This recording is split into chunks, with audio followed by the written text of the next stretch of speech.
चिंतन श्री गुरुदेव दत्त. श्री स्वामी समर्थ. माझ्या बंधू आणि भगिनींनो, आज आपण पारायण करण्यापूर्वीची तयारी कशी करायची ते बघणार आहोत किंवा ऐकणार आहोत. सकाळी लवकर स्नान करून स्वच्छ कपडे घाला. घरातील स्वच्छ आणि शांत ठिकाणी स्वामींचा फोटो नसेल तर मूर्ती ठेवा. समोर दिवा, अगरबत्ती आणि फूल अर्पण करा.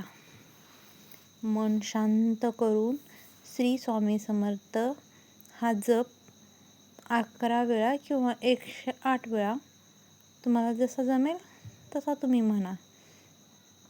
पारायण सुरू करावे. कसे करावे? स्वामी समर्थाची पोथी, गुरुचरित्र हातात घ्या.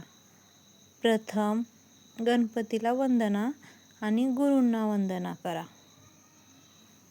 म्हणा, आज मी श्रद्धेने पारायण सुरू करत आहे. स्वामी माझ्यावर कृपा करा, अशी मनोमन प्रार्थना करा.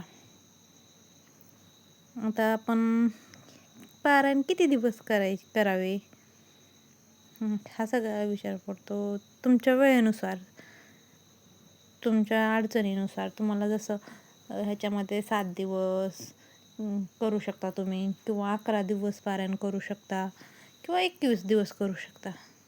आपले श्रद्धेनुसार दिवस ठरवू शकतात. दररोज ठराविक अध्याय वाचावे आणि शेवटी आरती करावी. पारायण करताना लक्षात ठेवण्यासाठीच्या गोष्टी तुम्हाला मी सांगते. मनात शंका ठेवू नका. मध्येच पारायण थांबवू नका.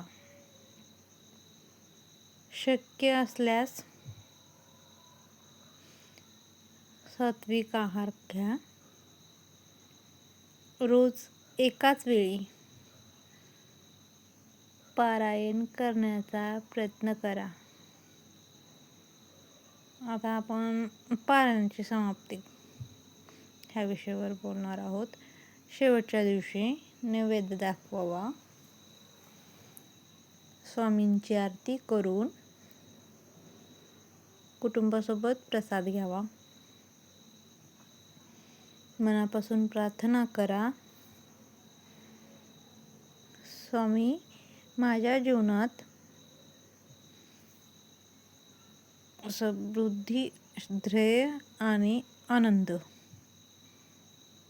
द्या. लक्षात ठेवा भक्तांनो, पारायण म्हणजे फक्त वाचन नाही, तर विश्वासाने स्वामींच्या चरणी समर्पण आहे. जिथे श्रद्धा आहे तिथे स्वामींची कृपा नक्की आहे.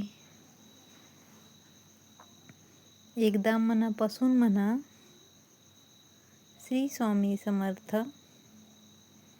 श्री स्वामी समर्थ.